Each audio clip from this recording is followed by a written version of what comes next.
আমরা ছোট থেকে শুনে এসেছি যত বেশি জল খাবো তত আমাদের শরীরের পক্ষে ভালো। এই কারণেই কিছু কিছু মানুষ নিজের ইচ্ছে ছাড়াও জবরদস্তি খুব বেশি জল খেয়ে ফেলে। এছাড়াও কিছু মানুষ জল খাওয়া নিয়ে এতটাই সিরিয়াস যে ওয়াটার রিমাইন্ডার নামক ফালতু অ্যাপস ডাউনলোড করে রেখেছে। দেখুন, আপনার শরীরে কতটা জল প্রয়োজন এটি অনেক কারণের উপর নির্ভর করে। First, temperature and humidity. যেমন গরম এবং স্যাঁতস্যাঁতে ওয়েদারের থেকে শীতকালে আমাদের শরীরে জলের চাহিদা খুব কম থাকে। সেকেন্ড হলো ফিজিক্যাল অ্যাক্টিভিটি। সাধারণত যারা সারাদিন বসে বসে কাজ করে তাদের তুলনায় যারা সারাদিন ছোটা দৌড়া করে কাজ করে তাদের শরীরে জলের চাহিদা বেশি হয়। থার্ড হলো বডি ওয়েট। যতই কম আপনার শরীরের ওজন হবে ততই কম আপনার জলের দরকার হবে।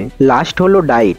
আপনার খাওয়ার মধ্যে যতই বেশি পরিমাণে জলীয় খাবার বা ওয়াটার রিচ ফুড থাকবে ততই কম পরিমাণে আপনার জলের দরকার হবে। সুতরাং কার শরীরে কতটা জলের প্রয়োজন সেটি নির্ভর করে এগুলির ওপর। এবার আমরা কথা বলবো হাইড্রেশনের ব্যাপারে। হাইড্রেশন মানে এটি নয় যে আপনি কতটা পরিমাণ জল খেয়েছেন এবং তা পুরোটাই আপনি ইউরিনের মাধ্যমে বের করে দিয়েছেন। হাইড্রেশন মানে আপনি কতটা পরিমাণ জল আপনার শরীরের মধ্যে ধরে রেখেছেন। বিবিএস হাইড্রেশন ইন্ডেক্সে milk, ORS, orange juice, coconut water এসব নর্মাল জলের থেকেও ওপরে থাকে। সুতরাং কখনো একেবারে অনেক বেশি জল খেয়ে ফেলবেন না, এতে হাইপোন্যাট্রিমিয়া বা ওয়াটার ইনটক্সিকেশনের রিস্ক ইনক্রিজ হয়। তাই নিশ্চিত করুন যতটা আপনার তেষ্টা পাই ততটাই যেন আপনি জল খান এবং আপনার ইউরিন কালার চেক করুন যেন সেটি বেশি হাই কালারের না হয়। এই কথাটি আয়ুর্বেদাতেও লেখা আছে যে যখনই আপনাকে তেষ্টা পাবে তখনই আপনি স্টেপ বাই স্টেপ জল খাবেন। এইসব ছাড়াও আপনি water rich fruits, milk, coconut water এইসব খান, এতে জলের সাথে ইলেকট্রোলাইটও থাকে যা আপনাকে লঙ্গার হাইড্রেশনে সাহায্য করবে।